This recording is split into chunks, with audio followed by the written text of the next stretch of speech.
But we start with the Winter Olympics, an event that's going to be almost unbearably exciting if, like me, you find mankind's ability to slide on ice inherently fascinating. This year's snowy games are being held in Russia, home of one-man charm offensive Vladimir Putin. That the games have run into controversy before they've even begun.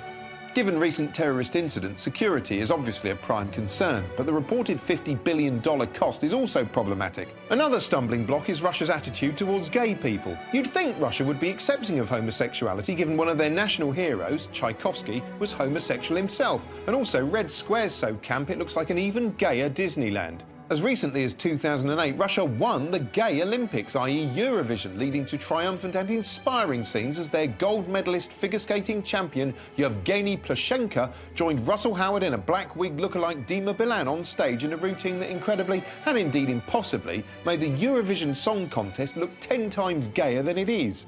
But now Russia's passed an anti-gay propaganda bill which controversially links homosexuality with paedophilia, thus playing into extremist prejudices. This in a country where authorities are already accused of turning a blind eye to shocking neo-Nazi attacks on suspected gay people. Thanks to the bill, the notoriously tough Russian cops must now arrest anyone who's promoting homosexuality. And it's not clear what that means. Does it mean, for instance, anyone wearing a uniform with the word homo printed backwards on it? I mean, presumably they'll definitely be rounding up the butch hunks of Russia's own interior ministry, because they recently uploaded a very camp YouTube video in which they don uniforms and perform a popular disco hit, just like the Village People.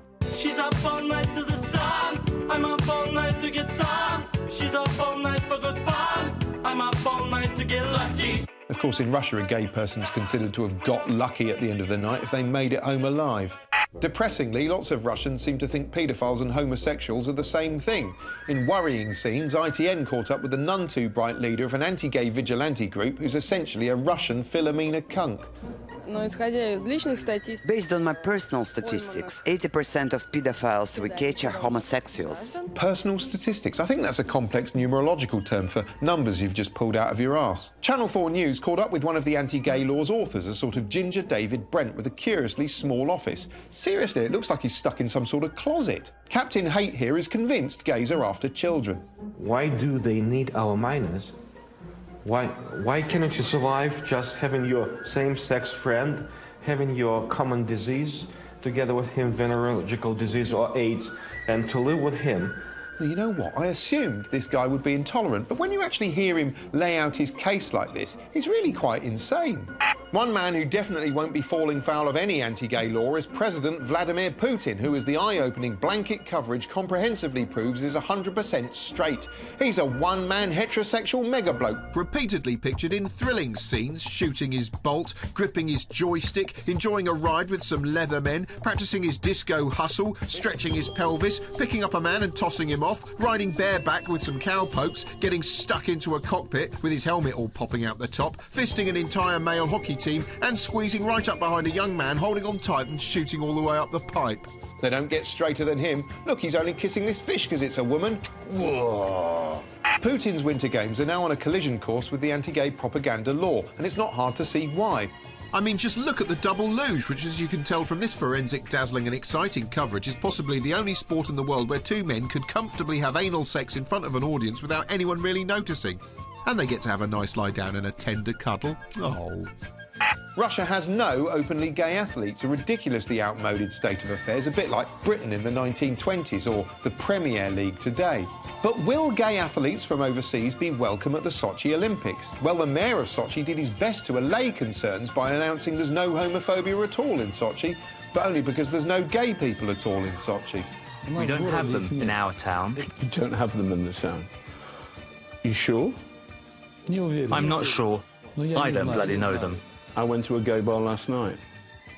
Oh, hello. You're in there.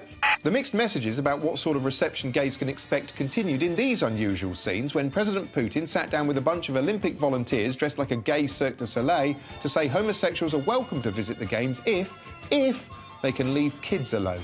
That's why you can feel free, relaxed, but leave children in peace, please.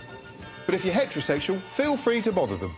This kind of statement led to further negative headlines for Russia, so to calm nerves, Putin held a charming journalistic coffee morning to answer questions on gay rights. Questions like whether homosexuality is a lifestyle decision or just the way you're born. That is beyond my professional interest. I'm just not qualified to respond. Yeah, he leaves those sorts of questions to his chief eugenics officer. Putin went on to claim that some of his best friends are homosexual and went out of his way to praise famous gay man Elton John. For example, Elton John is an extraordinary person, a distinguished musician, and millions of our people sincerely love him, regardless of his sexual orientation. Now that's nice to know, although I'm not sure they're entirely aware what his sexual orientation is. I mean, on one of his most high-profile visits to Russia, in the sumptuous Nikita video, he seemed to find romance with a very female Russian doll. Maybe he's just the sort of gay guy they like, the sort that falls in love with women. But he is very well known there. I mean, I bet if Elton John walked through Moscow holding hands with his partner today, they'd be mobbed and beaten. Not that Russia needs Elton John anyway. As you can see from this inspiring coverage, Putin can tickle the ivories just as well.